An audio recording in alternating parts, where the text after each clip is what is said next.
राव दूधा महाराज उनकी पौत्री के रूप में, पुत्र की बेटी के रूप में मिहिरा का जन्म हुआ। अपभ्रंश होकर के पूरी संसार उनको मीरा कहने लगा। उनका नाम मिहिरा है। शरद पूर्णिमा का दिन मीराबाई का जन्म हुआ। धीरे धीरे मीराबाई बड़ी होने लगी। बचपन से ही मीराबाई के लक्षण सामान्य बालकों जैसे नहीं है।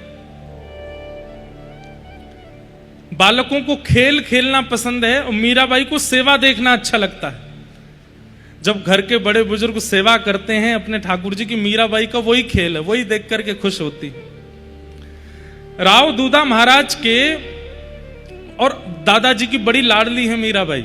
राव दूधा महाराज की बड़ी प्यारी है, बहुत सुंदर चरित्र है, ध्यान से सुनना। तो मीराबाई धीरे धीरे बड़ी होने लगी। मेड़ता में राव दूधा महाराज ने नियम बना रखा है कि कोई भी संत महापुरुष राजस्थान आए उनके लिए द्वार खुले हुए हैं। हमारे राजभवन के बाहर एक संत निवास बना रखा है। जितने भी संत आए वहां आकर के रहिए, खाइए, पीजिए, अपना भजन कीजिए। कोई समय की अवधि नहीं, कितने दिन रुकना है, कितने दिन में जाना है, जैसा कहेंगे वैसी सेवा।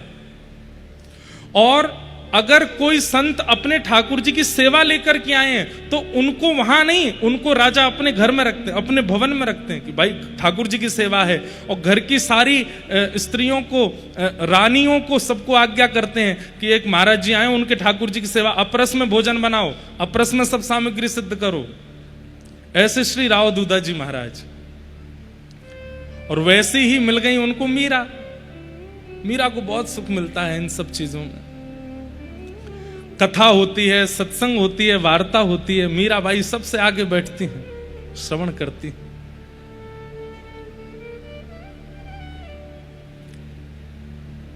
सबसे आगे बैठ करके श्रवण करती हैं। एक जोशी जी नाम के वक्ता थे, नाम तो कुछ और रहा होगा, उनका सरनेम जोशी था। वो जोशी जी नित्य कथा सुनाने आते थे मेड़ता में। और मीराबाई 4.5-5 साल की लहंगा फरिया पहन करके, सुंदर अपनी पत्रावली बना करके जोशी जी के आने से पहले ही आकर के बैठ जाती है। और सारे घर के लोगों को खींच के लाती है, अपनी माता जी को, पिताजी को, राव दूधा दादाजी को, अपने भैया जयमल को, सबको लेके आते हैं। कथा हो रही है, चलो सुनने। और जो कथा सुनने नहीं आता, मीराबाई 2 दिन उससे फिर बात नहीं करती कि तुम कथा सुनने नहीं आए, हमारी आपसे मित्रता नहीं है। ऐसा ही आप लोग भी किया करो। जो वृंदावन जावे तो मना करे, कथा में आवे तो मना करे, अच्छा अनफ्रेंड कर दो उसको, ब्लॉक मार दो व्हाट्सएप पे। फोन करे, भैया डीपी नहीं दिख रही है, बोले नहीं दिखेगी। क्यों, क्या बात होगी? बोले तुम कथा में नहीं आए, हमने बुलाया फिर भी नहीं आए। मीराबाई ऐसी सबसे आगे बैठ करके कथा सुनती हैं। और ये तो पहला आश्चर्य। और दूसरा आश्चर्य क्या है, जोशी जी कथा सुना रहे हैं और बड़े बुजुर्ग कोई झोंके ले रहे हैं, कोई सो गया है, कोई उबासी ले रहा है, कोई पानी पी रहा है, कोई कुछ कर रहा है, कोई पंखा जल रहा है, कोई पसीना पोंछ रहा है। लेकिन मीराबाई 4.5 वर्ष की लाली और उसके नेत्रों से आंसू गिरते रहते हैं। कभी अपने आंसू पोंछती है, कभी सिसक सिसक के रोती हैं। राव दूधा जी देखते हैं, लाली तू काय को रोवे, इधर आ। अपनी गोद में बैठा लेते हैं, वहां बैठी बैठी सुनती है, रोती रहती है। कथा विश्राम हुई, सब लोग व्यास मंच पर जाकर के प्रणाम कर रहे थे। तो जोशी जी ने कहा, आप लोगों को कथा समझ में आई? किसी की कोई जिज्ञासा हो तो हमसे पूछ लेना। सब लोग बोले नहीं नहीं, हमें तो समझ आ गई, कोई जिज्ञासा नहीं है। जोशी जी एक एक आदमी से पूछ रहे हैं, कथा समझ में आई? सब कह रहे हैं हाँ बहुत बढ़िया कथा। लेकिन मीरा दूर से आ रही है, बोले मैं पूछूंगी। राव दूधा जी से कहती हैं, दादाजी व्यास जी से कहो मुझे कुछ पूछना है। राव दूधा जी बोले क्या पूछोगे? बोले उनसे ही पूछूंगी। छोटी सी मीरा अपने दादाजी की उंगली पकड़ करके व्यास जी के पास आती है। व्यास जी माला लेकर के राव दूधा जी को पहनाते हैं, महाराजा हैं। राव दूधा जी कहते हैं हमें तो कुछ नहीं पूछना, पर हमारी लाली को आपसे कुछ पूछना है।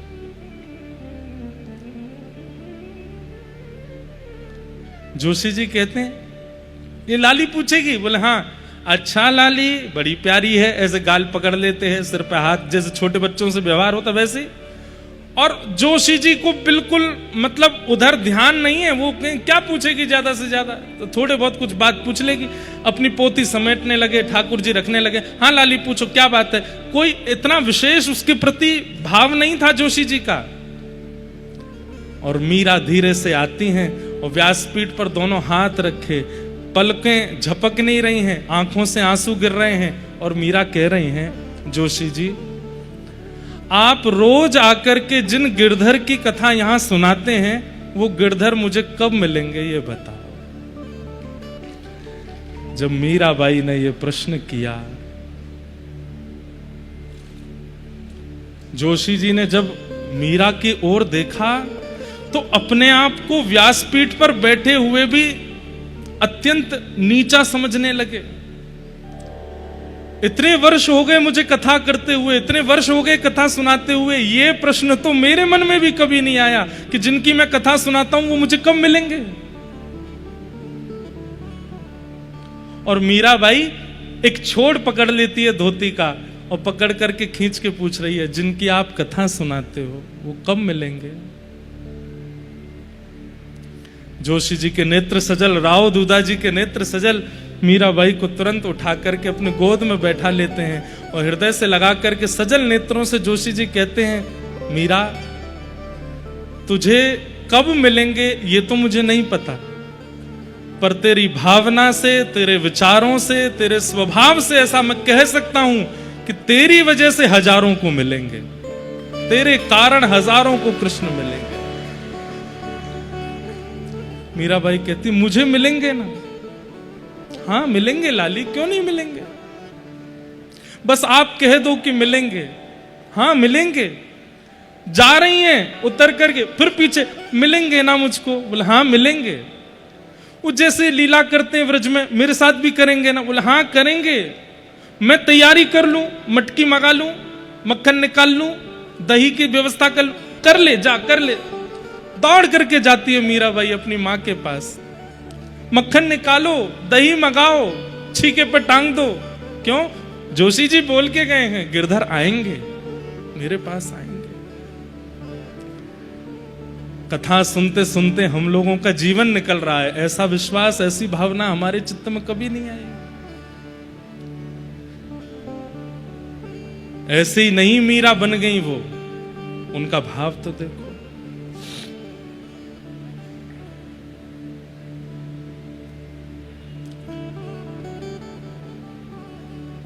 एक बार राव दूधा जी तीर्थ यात्रा के लिए जाते थे, महीने 2 महीने में। अब की बार द्वारिका की तरफ जा रहे थे, वहीं बीच में एक स्थान पड़ता है जिसका नाम है डाकोर जी।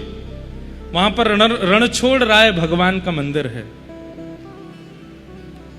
डाकोर जी की यात्रा पर जा रहे थे। अब सब परिवार के लोग नदी के किनारे कहीं रुके हैं, भोजन प्रसाद पा रहे हैं, और मीरा नदी के तट पर बैठी सामने की ओर देख रही है।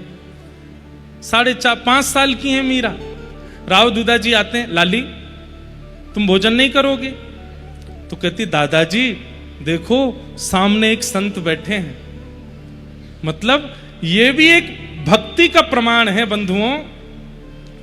ठाकुर जी जिसको चुन लेते हैं ना, उसकी दृष्टि कैसे भी स्थान में वैष्णव को खोज लेती है, वैष्णव का दर्शन कर लेती है। एक बात आपने अनुभव की हो पता नहीं, नशेड़ी व्यक्ति होता है ना जो नशा करना जानता है और नशे का बड़ा आदी है, वो कैसी भी सभा में चले जाए, वो ब्याह में भी चला जाता है, वहां अपने जैसों को ढूंढ लेता है। कामी व्यक्ति दूसरे कामी को ढूंढ लेता है, लोभी व्यक्ति दूसरे लोभी को ढूंढ लेता है, व्यसनी व्यक्ति व्यसनी को ढूंढ लेता है, पर भक्त भक्त को नहीं ढूंढ पाते। हमारी दृष्टि भी ऐसी बन जाए, हम जहां जाएं वहां पर किसी वैष्णव को खोज लें। मीराबाई ने कहा, देखो दादाजी सामने एक संत बैठे हैं और मैं जितनी देर से इनको देख रही हूं ना, जोशी जी के द्वारा सुनाई गई कथा मुझे उतनी याद आ रही है। ये सामान्य नहीं है, हमें इनको प्रणाम करना चाहिए। राव दूधाजी सबसे बड़े हैं अपने परिवार में और मीरा सबसे छोटी है। उंगली पकड़ करके ले गए पल्ली पार। श्री निवृत्तिनाथ, ये ऐसे महापुरुष मीराबाई के जीवन में आए जिनकी वजह से कृष्ण प्राप्ति और सहज हो गई मीराबाई को। प्रणाम किया निवृत्तिनाथ। मीराबाई अपलक नेत्रों से उनकी ओर देख रही है, निवृत्तिनाथ उनके ऊपर भी ऐसे हाथ फेर रहे। अरे छोटी लाली बड़ी प्यारी है। मीराबाई छूटते ही पूछती हैं, मेरा एक प्रश्न है। निवृत्तिनाथ जी बोलते हैं, बोलो। बोले, जोशी जी हमारे यहां आते हैं, वो कथा में कहते हैं कि ठाकुर जी तो सब जगह विराजमान है। खम वायु अग्निम सलिलम महिम च ज्योतिम से सत्वान ईदृशो द्रुमादीन सरित समुद्राम हरे शरीरम यत्किंच भूतम प्रणमेत अनन्यम। सब जगह जब परमात्मा है तो फिर दादाजी हमको तीर्थ यात्रा कराने के लिए डाकुर जी क्यों लेके जा रहे हैं? हमको उनके दर्शन के लिए तीर्थ क्यों जाना पड़ता है? निवृत्तिनाथ जी राव दूधाजी की ओर देखें, बोले लाली सामान्य नहीं है। कैसा प्रश्न कर रही है, हम तीर्थ क्यों जाते हैं? निवृत्तिनाथ जी बोले, लाली तीर्थ इसलिए जाया जाता है कि हमारे चित्त में जो भक्ति है, हमारे चित्त में जो भाव है, वो स्थिर ना रहे, उसमें और वर्धन हो, और उस वर्धन के लिए कई बार तीर्थ जाना होता है। नदी जब तक अपने तटों पर बहती रहती है उसका रूप सामान्य होता है, लेकिन जब वो जाके सागर में मिल जाती है तब नदी भी सागर बन जाती है। ऐसे ही हम नदी हैं और ये जितने भी तट हैं ये सब हमारे यत्र तत्र रहने वाले ठाकुर जी हैं। पर तीर्थ जो है ये साक्षात समुद्र है। जब हम नदी रूपी जीवात्मा उस सागर रूपी तीर्थ के पास जाते हैं तो हम भी सागर बन जाते हैं, इसलिए तीर्थ जाना होता है। उसी समय निवृत्तिनाथ जी ने राव दूधाजी से कहा, बोले इस लाली को योग, साधना और वेदों का ज्ञान मैं दूंगा, मेरा वचन है आपको, ये सामान्य नहीं है। तो बीच में कथा आती है कि डाकोर जी की पूरी कथा सुनती गई निवृत्तिनाथ जी से मीराबाई रस्ते भर कि डाकोर जी कैसे आए, वहां पर ठाकुर जी कैसे विराजे, मुझे सब बताओ। निवृत्तिनाथ जी जब लौट करके आए तो राव दूधाजी से बोले, अब मैं आपकी पुत्री को 1-2 साल तक योग साधना की विद्या दूंगा। ठीक है। 4 दिन ही निकले थे, 4 दिन में ही निवृत्तिनाथ जी अपना सारा सामान बिस्तरा सब बांध करके जाने लगे। तो राव दूधाजी बोले, भगवान आप तो बोले थे कि 1-2 साल लाली को कुछ सिखाएंगे पढ़ाएंगे, आप तो अभी 4 दिन में ही जाने लगे। निवृत्तिनाथ जी के नेत्र सजल हो गए। बोले 4 साल में जो साधन सीखना चाहिए वो आपकी लाली 4 दिन में सीख गई है। इससे क्या नहीं आता है? मैं जो विषय बोलता हूं तुरंत याद कर लेती है, मैं जो ध्यान बताता हूं ये तुरंत कर लेती है। अरे कई बार मेरे ध्यान करने पर मेरे आराध्य का दर्शन नहीं होता, पर ये ध्यान लगा करके मेरे आराध्य की बातें मुझे बता देती है। ये सामान्य नहीं है।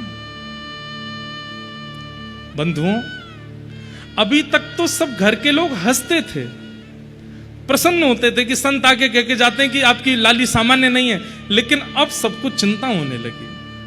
वो सच में असामान्य है, सामान्य नहीं। बंधुओं, एक बात बोलूं, वो भक्ति भक्ति ही क्या, जिस भक्ति से पति को चिंता ना हुई हो, पत्नी को चिंता ना हुई हो, परिवार वालों को चिंता ना हुई हो, मित्रादियों को चिंता ना हुई हो, आपके आसपास रहने वालों को आप थोड़े अबनॉर्मल ना लगे हों, भक्ति कैसी? सत्य बता रहे हैं हम। जब हमारे पास माता पिता आते हैं ना, महाराज जी ये लाला को समझाओ आप, ये तो ऐसा हो गया है, मन से मुझे बड़ी प्रसन्नता होती है। चलो चिंता हो रही है, इसका मतलब भक्ति अच्छी है।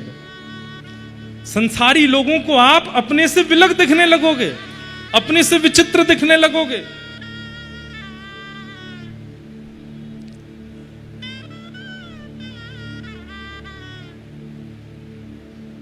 उसी काल में वृंदावन से एक संत का आगमन हुआ और संत के साथ में सेवा में विराजमान थे श्री गिरधर लाल जी। संत व्यासपीठ पर बैठते और बगल में चौकी पर लाल जी को विराजमान कर देते। मीराबाई आकर के बैठती, कथा रोज सुनती थी। आज लेकिन ऐसा हुआ कि दृष्टि व्यास जी को नहीं देख रही है, दृष्टि बगल में बैठे गोपाल जी को ही देख रही है। व्यास जी पूरी कथा सुना गए, लेकिन मीराबाई के नेत्र हटे नहीं और अपने दादाजी के पास गई। राव दूधा जी से जाकर के बोली, ये कौन है? ये जो व्यास जी के बगल में बैठे हैं, ये कौन है? दादाजी बोले, व्यास जी से ही पूछो। मीराबाई बोली, ये आपके साथ में जो आए हैं, भुजा उठा करके खड़े हैं, कौन है? मेरे ठाकुर जी।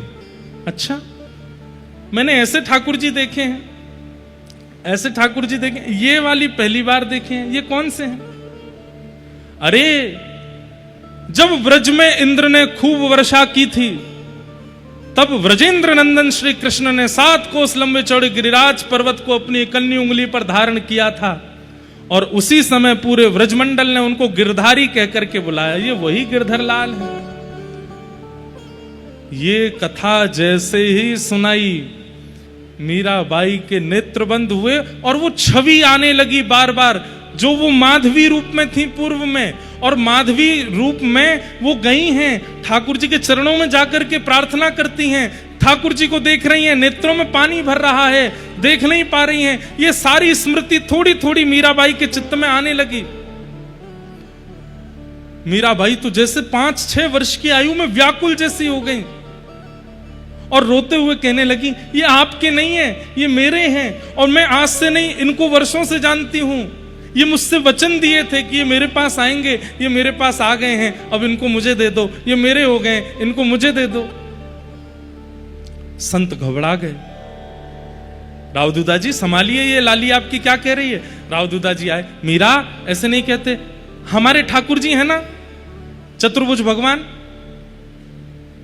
उनकी सेवा करेंगे। नहीं, वो आपके हैं, वो परिवार के हैं, ये वाले मेरे हैं, ये जो इनके बगल में बैठे हैं ये मेरे हैं।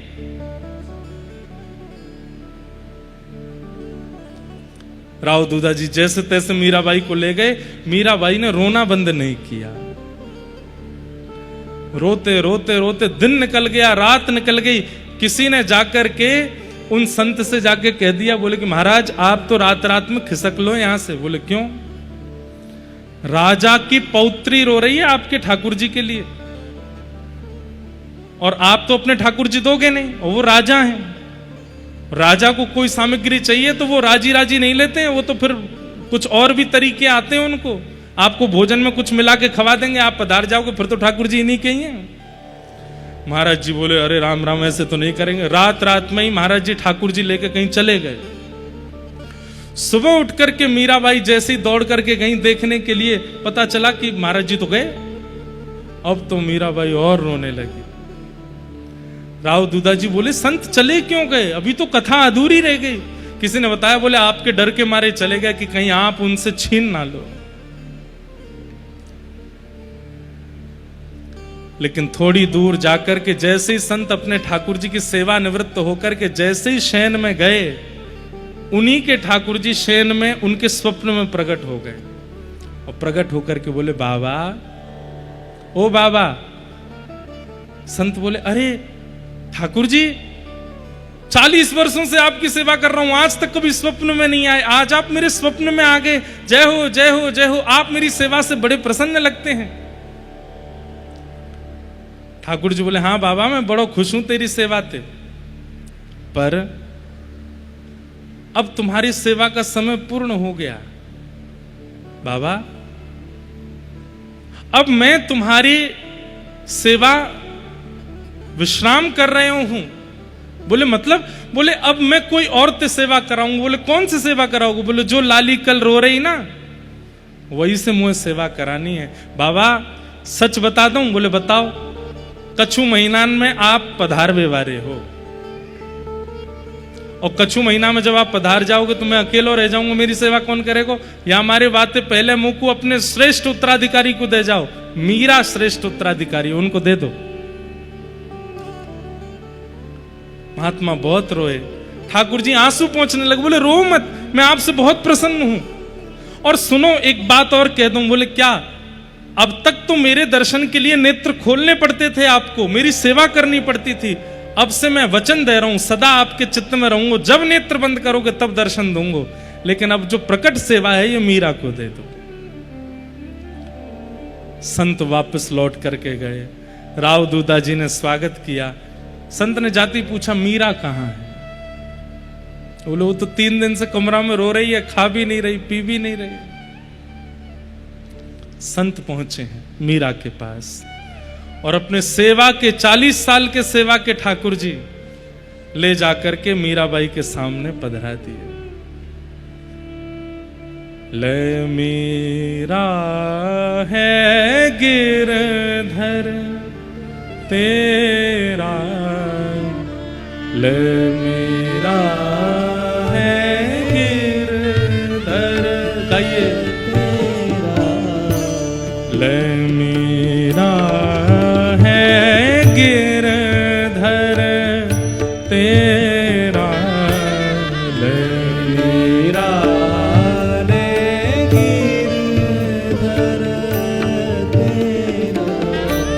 सेवा पूर्ण भई अब मेरी, सेवा पूर्ण भई अब मेरी, सेवा पूर्ण भई अब मेरी, सेवा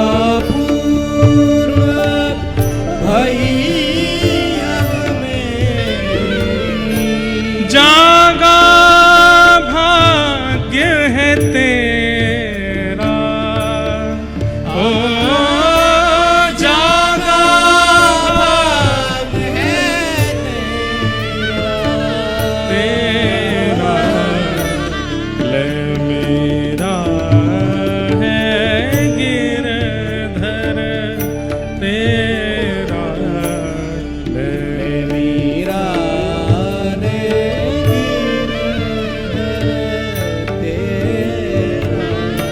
लाली, अब मेरी सेवा पूरी है गई है, अब ले ये तेरे ठाकुर जी। और देते समय संत के भी हाथ कांप रहे हैं, हृदय कांप रहा है। 40 सालों से जिनकी सेवा की है अब वो किसी और को देने पड़ रहे हैं। एक तरफ मीरा अति प्रसन्न है और एक तरफ वो संत जैसे मानो अपने प्राण दे रहे हों। मीराबाई कह रही हैं, आप रोइए मत, मैं आपको वचन देती हूं, मैं बहुत भाव से सेवा करूंगी। आप मुझे बता के जाइए कैसे नियम है, मैं हर नियम का पालन करूंगी, आप बिल्कुल परेशान मत हो। सेवा बड़े भाव सो करियो, सेवा भाव से, कैसे भाव से?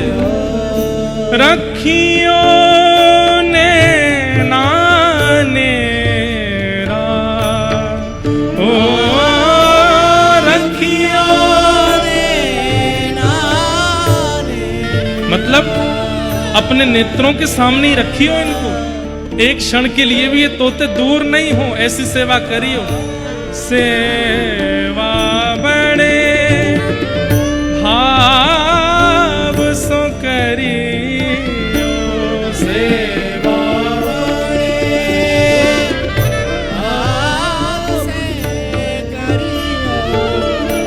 रखियो ने नानेरा, ओ रखियो ने नानेरा, बेटी ले मेरा है गिरधर तेरा, मेरा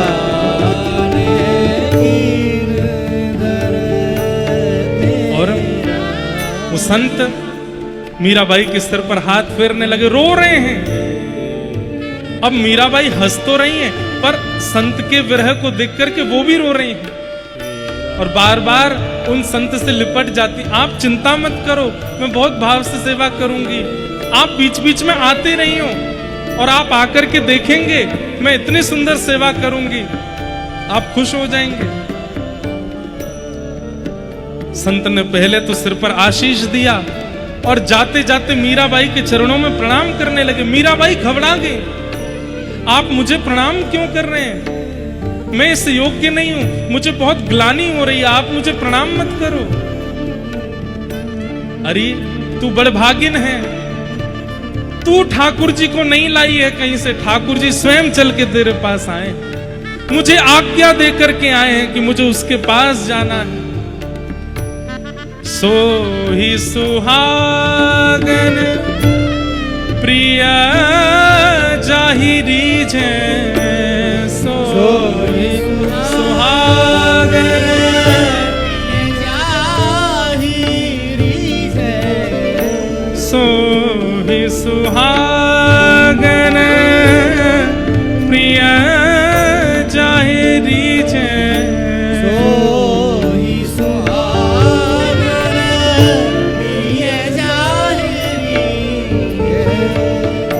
कैसा तेरा मेरा, ओ कैसा तेरा मेरा, बेटे ले मेरा है गिरधर तेरा, ले मेरा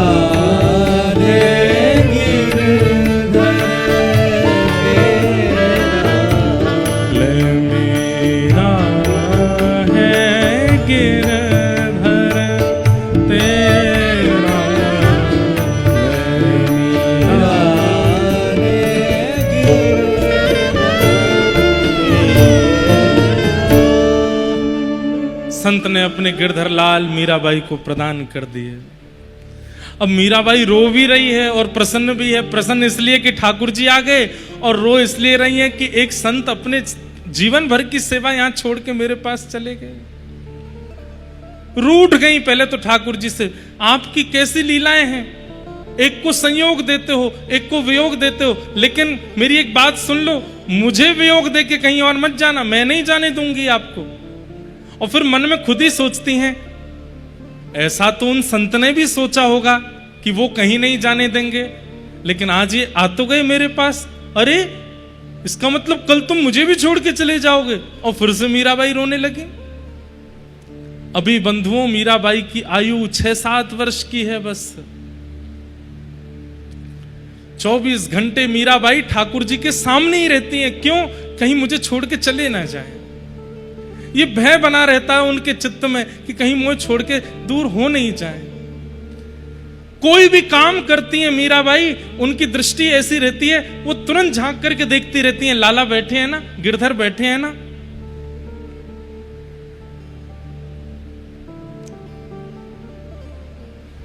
और फिर वही लीला जो मैं कल सुना रहा था।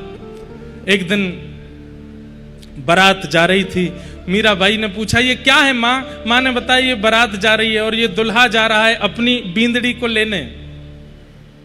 मीराबाई की जिद हो गई, मैं भी बींदड़ी हूं किसी की? बोले हाँ। और मेरा दुल्हा कौन है, मेरे बींद कौन है? पूछते पूछते रात हो गई। माँ बोली तू तो परेशान ही कर देती है मीरा, अरे बताओ ना मेरे बींद कौन है? सामने बैठे गिरधर लाल की ओर इशारा करते हुए मैया कहते ये हैं तेरे बींद। और बस मीराबाई ने जैसे ही देखा है ठाकुर जी को,